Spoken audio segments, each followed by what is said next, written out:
Una caduta in bagno e la morte, a distanza di diversi giorni dall'infortunio nel quale aveva rimediato la frattura della mandibola e del setto nasale e un trauma cranico.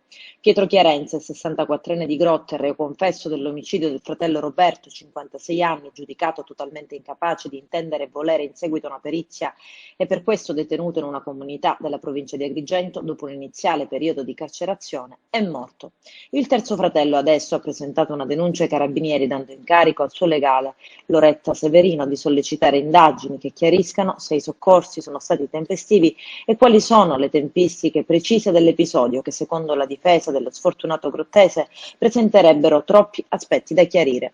Il ricovero di Chiarenza era stato deciso dopo che lo psichiatra Leonardo Giordano, su incarico del GIP Francesco Provenzano nell'ambito dell'incidente probatorio, lo aveva visitato escludendo del tutto la sua capacità di intendere e volere, aggiungendo che si trattava di una persona socialmente pericolosa. La perizia era stata disposta su richiesta del pubblico ministero Cecilia Baravelli. L'omicidio è avvenuto la mattina dell'8 aprile, giorno del mercoledì santo. Roberto Chiarenza, tabaccaio, sarebbe stato colpito con delle coltellate, prima allo stomaco, poi al collo, in tre distinte fasi.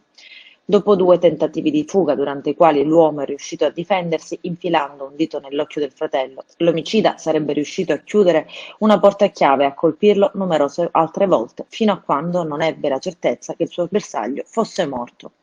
Le problematiche psichiatriche, come ha documentato da subito la difesa, erano piuttosto risalenti nel tempo. L'avvocato Severino aveva prodotto agli atti pure alcuni documenti che attestavano la psicosi ossessiva di cui soffriva Pietro Chiarenza fin dal 2009.